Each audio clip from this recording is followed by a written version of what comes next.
Ladies and gentlemen, my name is Eli. I have a special guest here in capital of California, Sacramento, Jenny Ray, a woman, strong woman who is running for a governor of California.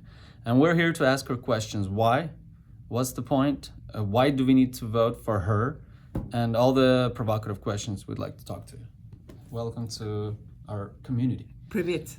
Привет. Привет. So we're a community of immigrants. We're concerned what's going on with California. A lot of people are like huge exodus of Massively. California. Mm-hmm. People are moving away to conservative states, to places where they can afford living, where they have no trouble.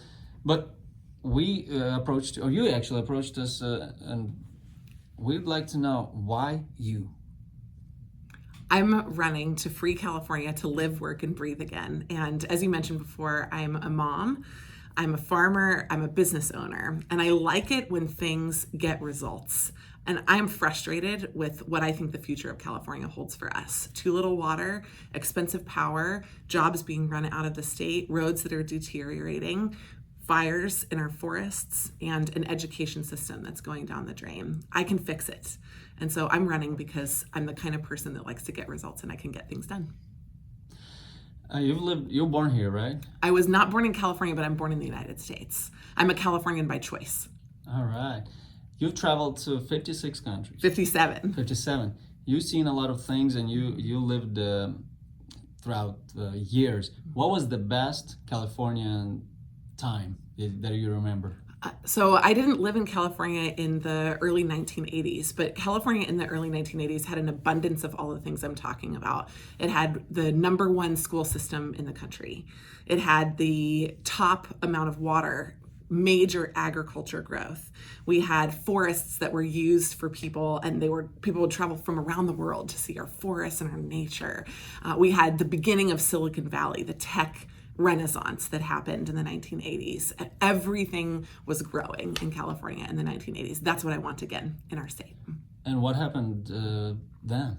Well, there were two main things. Number one, there was environmental legislation that made us move from a conservation society to a preservation society. Conservation is we use our forests, we use our land, and we protect it.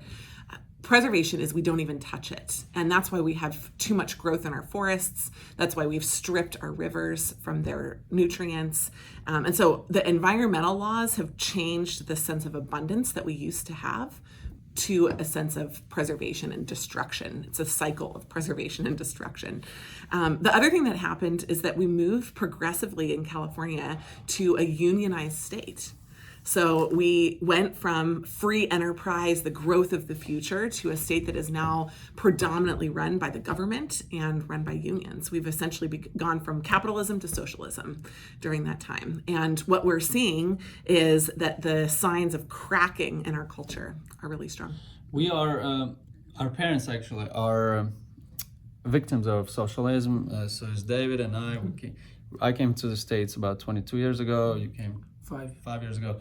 We know what socialism is, and for some reason my generation kids think it's cool. Everything should be fair, everybody should be equal, but it's so bad. It's so anti-American, so anti-free market. Can you elaborate? Is this tendency, can it be fixed, or new generation is gonna take over and socialism will become second Soviet Union will happen? Yeah, freedom is something that we have to fight for. And like you said, socialism is something that people only recognize as bad when you reap the benefits or the downside of it 20 years later. So can we save ourselves from socialism? Absolutely. And we will in California in this election for governor, because what we see right now are the fruits of socialism. And we are showing the United States what will happen if they vote socialism in. We're showing the United States how to have homeless in your streets and crime everywhere and unemployment that's at the top of the United States and not free enterprise. So the amazing thing about the United States is that we never have all socialism or all freedom. We have competition between the states, and the free states are winning right now and socialism is losing. Which state do you think is the best example for us today? Well, I look at growth. If you get me in as governor to the governor's seat, I will look at whether I'm successful or not based on whether California is growing. And the states that are growing, population and economy, are Texas, Tennessee, Idaho, Florida. Some of those states are freedom oriented, and people are moving there because they can afford to live there. They want to build the life that they have there. They're excited about the future, and those are our freest states in the country at the same time. You just named some very conservative states, which in fact, I just came from. I was traveling, and I was. You weren't looking to leave, were you? Actually, I was trying to understand the people. Why do people leave? What's there? And I found very conservative, the Bible Belt areas, and I loved the atmosphere, but I was missing the infrastructure in some cases. I was missing tech advancement like California has. We think further ahead in California. So one of the challenges of conservatives and Republicans is that sometimes we want to restore back to the 1980s. You said, what was the best time in California? I mean, you hear a lot of politicians say, oh, the days of Reagan. That was in the 1960s. I mean, women didn't work. We didn't have any tech in the 1960s. So I'm a futurist Republican. I think about how we can apply conservative values for the future of California. So speaking of conservative, are you a religious person? Yes. Yeah, I'm a Christian. I'm an open, born-again Christian. So how will people, non-Christians, why should they vote for you? Well, because I believe that Christianity, the basis of it is laying down your life for other people, not forcing your ideology on other people. And so I come as a servant to the people of California. This election is costing me everything. It's risking my business, it's risking my family. And that's, I believe, the model that Jesus gave us. So I'm not coming in from the top, I'm coming in from the bottom. That's why. Thanks for clarifying that. So we have some questions on controversial things. What's biggest pain right now is immigration. What's your take on immigration? How do you want to solve it? Currently at the border, we have thousands of people are asking. Some people, I mean, it's a different situation. Can you tell what's your take on it? Well, I went to the border. I think any CEO should go to the places where the issues are. So I went to the border and I asked the Border Patrol agents, what's the issue? And they said, well, we need the wall completed. And right now we have a budget surplus in California. So I will spend the surplus on completing the wall. And they said, we need more staffing. Right now we have 15% of our positions that are open. I said, well, how can we get them filled? They said, end federal unemployment extensions because people are staying at home instead of working.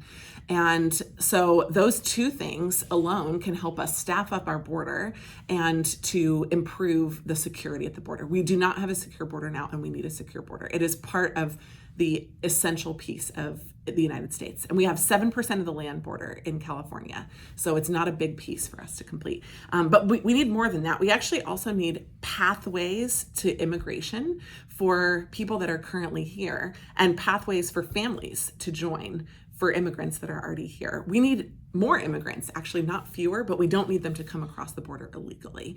And so we need the two together because we have a lot of our industries, our construction industries, our agriculture are dependent on our immigrants. So I really value immigrants. I think our government processes are broken to help immigrants, but we do need a secure border at the same time. That's actually weird to hear. You're for the wall and you're for the immigrants. That's how it's unusual, right? Yeah. But the issue is, how can we help the immigrants that come legally if we have so many immigrants that come illegally? True. Right? Our focus needs to be on legal immigration, on expediting, supporting legal immigration, not on just allowing any kind of immigration anywhere, because then we just become a lawless society, and that's not what we're looking for. The problem in our community, people that came to this country and asked for asylum 6 years ago, they're still in waiting process. Their line is, they're somewhere in unknown waiting line. Okay. They don't know when are they going to get interviewed because of, like you mentioned, no staffing. Yeah. And they can't leave the country to visit their parents, their sick parent. Yeah. That's a big pain that we have right now with a lot of immigrants that came 4, 5, 3 years ago. They're waiting for their refugee status to be approved because many of them are running away from the dictatorship countries. Yeah. Well, first of all, welcome to America. I'm glad that you're here. And welcome to California. I'm glad that you're here too. The key thing is that you have to pick government leaders that you think are listening to you. I write back to people who write on our website, and they are always surprised. Wow, she wrote me back. You know, we expected to get some kind of fake video from someone on the team.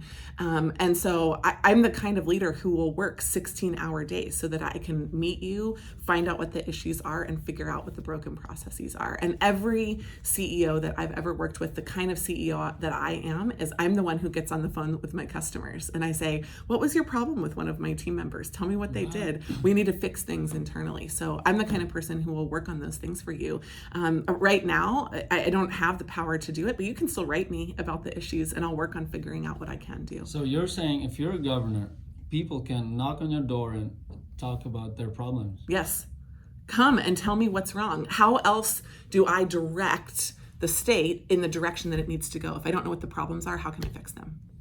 That's unusual, because we think of governor like position inaccessible. They're somewhere out there. And yeah, our current governor takes pictures all day. I'm a worker. I like to get things done. And so California that's not better in the future, there's no point for me running for governor. I have plenty of pictures of myself, and I could take pictures of myself on my farm, and I don't have to run for governor, and I don't have to have people yell at me. What I want is a better future for the state of California. Thanks for clarifying on immigration. We have another topic that is sensitive: homelessness. Yeah. We, as residents of Sacramento, we're bothered by homelessness. Yes. Homelessness is increasing. Why is it increasing? Oh, because Gavin Newsom is creating more programs for the homeless and spending more money on them. $1 billion 3 years ago, $4 billion 2 years ago, $12 billion this last year. And we're increasing the homeless because they're coming from all over the United States to live in California, where the laws are easy and they have a ton of services available to them. That's what socialism gives you, especially when you don't have socialism in other places. And so we're increasing the homeless. We're also not fixing the homeless problems. Gavin Newsom is spending the money on administration and on housing. And you would think that the homeless need houses and that would fix the problem, but it doesn't. Many of our homeless have substance abuse issues or mental illness. Over 60% of them have one or both of those issues. And our mental hospitals in California are full. And our substance abuse facilities are full. That's where we need to spend the money, is at the root of the problem. So I will change the plan from what Gavin Newsom is doing to a plan I call Spend Smarter. It's where we spend the money on the actual issues of the homeless, and where we record the names, the ages, and whether our homeless are veterans or not. They get different services if they're veterans. So that supports the homeless with the issues that they need, and not just with free housing so that they continue in the problems that they've had. Because I just came from Florida. I didn't see any homeless person. Yeah. Don't you think that we should probably implement places that are working well into California instead of the opposite, which is ruining the state? That I do. That's what I'm focused on. And there are places even in California that are working. Fresno and Bakersfield, they don't have homeless. Go drive down to those places. They are using the model that I am proposing already. All we have to do is expand it across the state. But doesn't it sound like harsh against people, not providing them money, not providing them food, or I mean, you are. We're still talking about providing those things, but what we're talking about is providing what is actually essential to getting them off the streets, which is the mental health services and the substance abuse services that they need. That is the difference, because if you just supply housing and food, then someone can continue on the streets indefinitely. You're not ever serving them, saving their life, fixing the problem. Another problem, a lot of people are leaving California, a lot of conservative, my friends in fact. Yeah, many of my friends too. Because of this liberal school program. Yes. And all these too liberal, what's the word I'm looking for? Indoctrination. Yes, for our children. absolutely. How can you solve it? Well, it's very easy. So a new governor supports the curriculum laws. I will not sign any laws that have that liberal indoctrination in them. No anti-American ideology, no critical race theory, no liberal, focus on gender fluidity. All of that does not belong in our schools. In fact, what our schools need, our schools are number 37 in the country. And depending on what you look at, we're number 45 for math, and we're down below even in some of those areas. So we need number one schools. That's what we need. And critical race theory and liberal ideology doesn't get us there. So we're having the wrong conversation when the right conversation is what will make our schools amazing. So we need not social engineering, that liberal indoctrination. We need actual engineering. We need math and science. We need coding. We need our kids to be able to build businesses when they're in school. We need to prepare them for the workforce of the future. And right now we have not rethought our curriculum in the last 20 years. That's what we need to do. We need to remove that ideology, and we need to replace it with something else. And as the governor, I put someone on the curriculum board, I sign laws, and I budget. So I have a lot of control over what happens in our schools. What happens to all the minority groups that will feel discriminated by not being focused? Oh, there's a major difference between allowing minority groups and welcoming minority groups to share their perspective and forcing a single minority perspective on the majority. So that's the difference. I'm not saying that if you're LGBTQ, you can't share in your school. If you come from any different race, we welcome you in California. Everyone is welcome in California, and your perspectives are welcome here. But you cannot dominate the conversation. The conversation in our schools, the purpose of our schools, is to prepare the workforce of the future. And so we need people that are capable, strong, with great skills for that. And all of those things that we just talked about don't help us with those things. Speaking of schools, my son is going to school tomorrow, and he's forced to wear a mask. Okay. How can we... I'll give you the QR code. I have a plan to keep masking optional in school, and we're using it in our school. And it's 3 phases. So sometimes in phase 1, your school board will listen to you. Sometimes you have to move to phase 2. But America is a contribution society, right? The people that are the loudest are the ones that get things done, which is why it's important that you vote, because the more that you vote, the more that people that are voting are the ones that are getting things done and getting their opinions expressed. But yeah, the plan is under my administration, there will be no mandatory masking and no mandatory vaccines. So I believe in vaccination if you want to get it. I believe in masking if you want to wear a mask. But there will be no mandates in California, just like Florida has had, and they've managed to an open economy, to open schools, and their COVID outcomes have been exactly the same as California. So our mandates did not work in the last year. And so we have to make sure that we keep people's freedom there. So yeah, your son would not, once I become the governor, he will be able to choose, and you will be able to choose as a family where he wears a mask. Today, is it possible for us to be waived from this mandatory requirement? Yes. So you can try to apply for different waivers through the school, but the best option is to have the school adopt a no enforcement policy for masking, which means that he can go to school and they cannot send him home and they cannot make him wear a mask at school. So we can talk the school alone, the school board or the district board can make the decision of whether they will enforce or not enforce the masking. And that's the plan that I can send you. I'm happy to send that to you and give you the link for that. Because this is a pain for many parents. It should be. And I don't want you to leave California because we want you here. You're valuable here. It's the same issue with our healthcare workers and mandatory vaccines for healthcare workers. It's a totally crazy law. And I oppose it.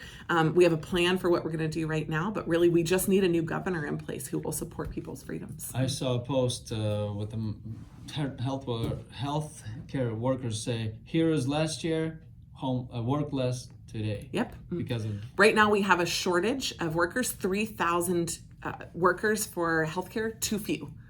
We need 3,000 more healthcare workers. And there are 57% of healthcare workers that are unsure whether they're going to get the vaccine. We can't afford to lose 2% of them, much less 57% of them. And so just as a calculated leadership decision, it's a terrible management choice to think about vaccinating people by force. Question on defunding police Yeah. And all the BLM movement. Do you want to live in a neighborhood where the police are defunded? Absolutely not. Do you want to live in a neighborhood where the police are defunded? I don't want to live in a neighborhood where the police are defunded. And nobody that I've ever talked to, doesn't matter where you are, wants to live in a neighborhood where the police are defunded. But the pain is real. People are there's a history of being discriminated by color and by how do we fix this? Yeah. Well, policemen that commit crimes should be tried for their crimes, just the same way that anyone else should. And we do need more training for our police officers. And it's helpful for them to understand where bias can enter into their decision making. But it's the exact same issue as legislating to the minority. We have a few police officers that make terrible decisions. We cannot defund our entire police force and change the scene of crime in the state just because a few people make poor decisions. We have to focus on what's best for the communities, and that's a well-funded and well-supported police force. Our policemen take an oath to lay down their lives, to die on our behalf. We need to honor that. We need to honor them just the same way that we honor our military veterans. Yes, and we need more diverse officers. Absolutely. And but here's what the state of California is doing. They're trying to make that a law. You know what that will do? It will restrict the number of police officers that we have. So it's good to have it as a target. I'm an incentives-based manager, right? I think that it would be awesome if schools have low COVID rates. We can give them a bonus at the end of the year. Awesome, right? If government departments that have police officers have full staff because they've trained and taken care of people well, let's give them an incentive from the state. But when we write laws that make that mandatory, all that we do is restrict their ability to hire. It's a punishment instead of an incentive, and we should manage by incentives. This is true businessman's approach, business strategy. Absolutely. It's the same thing with solar power in California. Right now we have a mandate that says, you want to buy a new home? Well, it has to have solar power on it. That raises the price of the home by $80,000. You can buy a half of a house in Texas for $80,000, right? So we're just pricing ourselves out of the market when we do that. But we could have the same ruling as an incentive. You want to buy a house with solar? You can have this kind of discount on your house. You know, we would have the ability to enforce things through incentives, and they work. Incentives work. I'm in the real estate business, and I really hate the county putting blocks in your ability to build, to improve. They want to control everything. Is there, and that's why many people are just think they rather invest in Texas. Yes. The governor does have responsibility over that. I believe in property rights. I'm a landlord also. And you should have the ability to say what you do with your property. Now, it's great when they give you permits for building, when they say, you know, you should build this way or you should build that way. But some of the laws are so crazy. Like, you might have to build for a different level of earthquake, even though there's very low likelihood of earthquakes here. Those laws should be controlled at the local level, not at the state level. So what I can do is I can make it easier to remove some of the requirements that are now put on you by the state. That's what I can help with. And then at that point, it becomes a county jurisdiction. But the other thing, the more important thing, is that I can incentivize the counties to build. I want you to have more units. I want more building to happen, because in California, we grew 6% population in the last decade, and we only grew housing by 2%. That's where the prices That's where the prices are insane. And in Texas, they grew by 7%, and they grew housing by 6.5%. So they're keeping up with the growth. And you know, you fly into Texas, there's cranes and building everywhere. You fly into California, nothing is being built. That's a tragedy for the future of our state, and we need to fix it now. Last question on controversial topics. What's your take on abortion? Oh, I'm pro-life. I've lost 2 babies to miscarriage. I have a video on my website where I share about it. And I grieved the loss of the babies. And when people would talk to me, they would say, oh, you know, how far along were you? I said, why does it matter? That was a baby. And so I'm 100% pro-life. I support mothers. I think a lot of moms are really afraid. That's why they get abortions. So I support helping moms. And I also support advocating for life. I'll be really open about that as a governor. In fact, in California right now, we abort 200,000 babies a year. We abort 1/3 of our pregnancies. It is a genocide of an entire generation. 1/3 of the potential babies that are born are murdered in the womb. I mean, it's a tragedy, and the women that have had abortions need to grieve, and the women that are thinking about abortions, we need to give them a lot more hope than they have today. So yeah.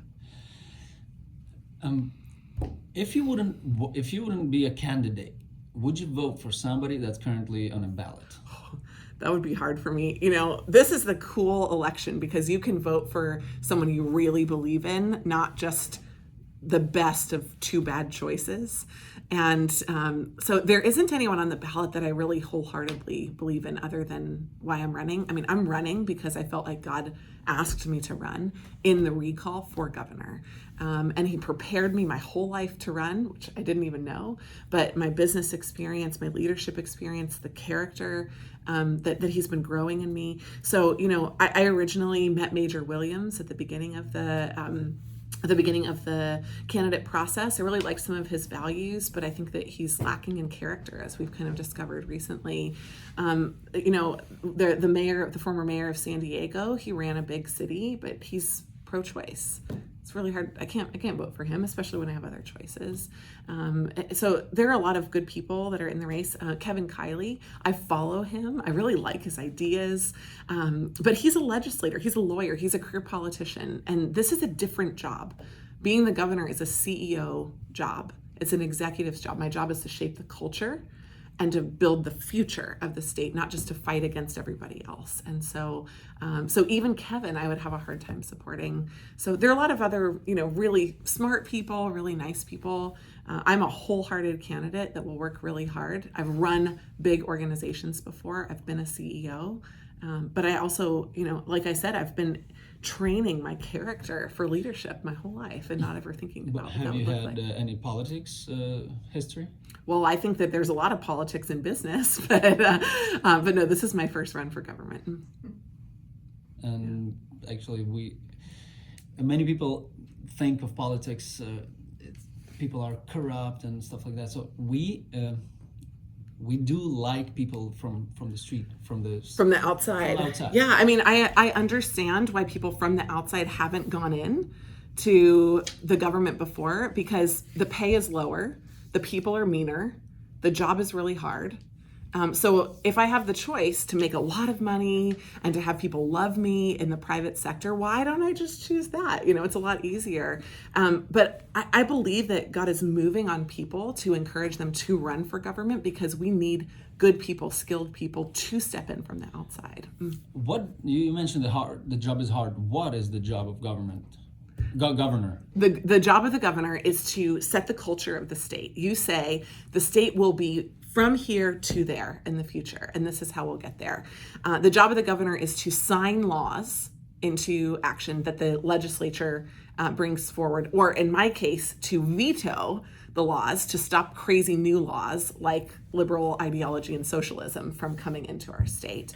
The job of the governor is to appoint people on multiple different boards. They're the people who actually run our state. The water board, CAL FIRE, the curriculum board, a lot of the things that we've talked about. I pick those people who lead those organizations, which is one of my greatest forms of power. I initiate the budget, so any money that gets spent has to come from my office. That's a really important thing. I mean, we have $160 billion that we spend in California. That's a lot of money, and one person should be really good at managing money in order to lead well. And then finally, you know, I sign executive orders and I share the message with the state of the state. So in an emergency, you need someone who can lead through a crisis. That's me. Now, from people's perspective, why do we need to vote? Why does it matter for us? I mean, can we have an effect? We're only one vote. Does it matter? Yes, your vote matters. Because if everybody said, my vote doesn't matter, what would happen? We would have nothing. So there's a quote that says, the future is in the hands of those who participate. The future is in the hands of those who participate. You voting is you participating in the future of the state of California. And in this election, someone could win by 5 votes. Your vote will matter extremely importantly in this election, because there are 46 candidates running against Gavin Newsom, and the one with the top votes becomes the new governor. You don't have to get 50%. So someone could win 11% of the vote. Someone else could have 10.9% of the vote. And the 11% of the vote, that's the winner. So in this election, practice, vote, and use your voice. Make an educated decision. It welcomes you into building the future of our state. So yes, I do believe it's really important to vote. And so do I agree. We shape our city, we shape our state, our country. We have to take part. And even if you're Christian, you say politics is a dirty thing. We live in a Christian country. We shape our country. That's my little note on this. Final question. Okay.